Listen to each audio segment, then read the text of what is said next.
Saudara, Timnas saat ini menempati peringkat keempat klasemen sementara Grup C. Lalu bagaimana peluang Timnas lolos Piala Dunia 2026? Wakil Menteri Pendidikan Tinggi, Sains dan Teknologi Stella Christy punya analisis menarik yang disampaikannya di program Sapa Malam.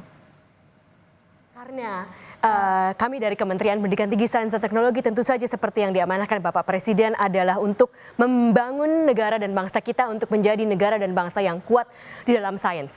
Dan apalagi yang bisa menyatukan kita, yang paling bisa menyatukan kita kalau bukan tentang timnas kita. Dan inilah kesempatan yang luar biasa untuk memberikan peluang, memberikan kesempatan kepada semua orang biar tahu bahwa di permainan sepak bola pun sains itu sangat bisa berperan. Dan sangat menyenangkan juga. Dan sangat menyenangkan juga. Jadi supaya kita bisa terus-menerus melihat segala sesuatu yang ada di bumi itu bisa disainskan.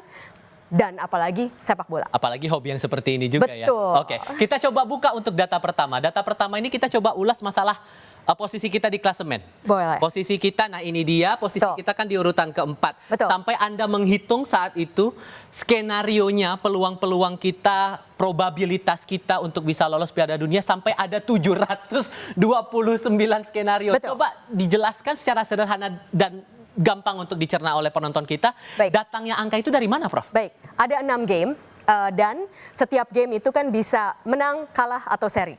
Nah, berarti itu 3 kali 3 kali 3 kali 3 kali 3 kali 3. 729. Nah, itulah 729 itu datang dari ada 6 game dan masing-masing game itu ada 3 kemungkinan sehingga itu diputing lah. Jadi ada kenapa itu 729 skenario. Lalu setelah itu mungkin bisa ditampilkan apa sebenarnya yang harus kita hitung untuk bisa mendapatkan tadi yang saya bilang 41,7%. 729 skenario itu harus kita hitung probabilitasnya, berapa probabilitas dari masing-masing skenario itu untuk terjadi.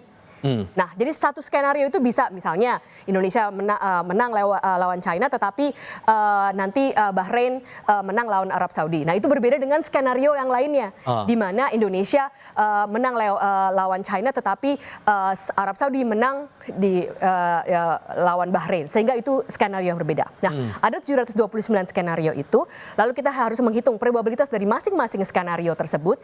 Kemudian kita harus mengagregat probabilitas di mana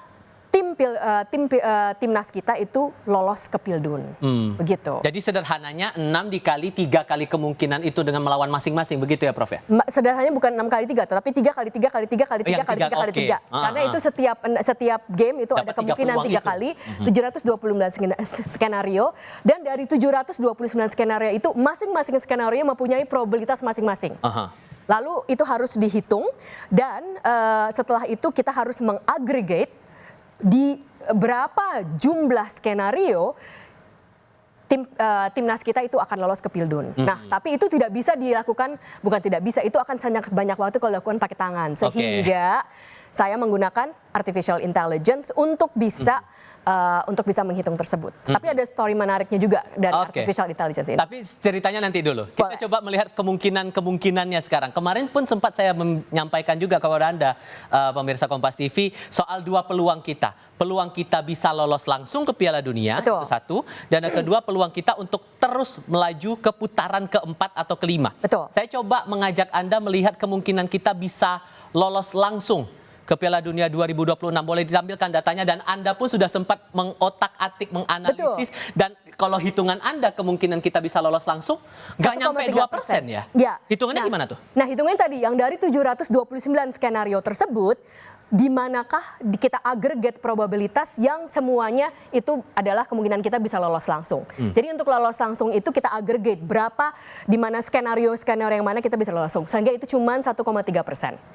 Tetapi kalau kemungkinan kita maju ke babak 4 dan 5, bukan lolos ke Pildun ya, maju ke babak 4 dan 5 itu 80,8%. Berarti dari 728 skenario yang kita hitung masing-masing probabilitasnya, agregat skenario di mana timnas Indonesia maju ke babak 4 dan 5.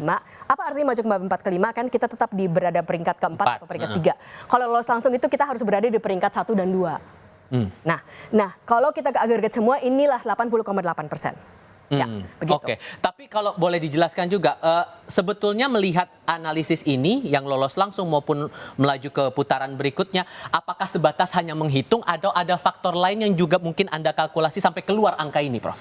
Semuanya dihitung probabilitasnya. Jadi ini semuanya adalah probabilitas dari 729 skenario tersebut, di mana subset dari atau subgrup dari 729 itu dijumlahkan yang lolos langsung adalah 1,3% dan yang maju ke babak 4 dan 5 itu 80,8%.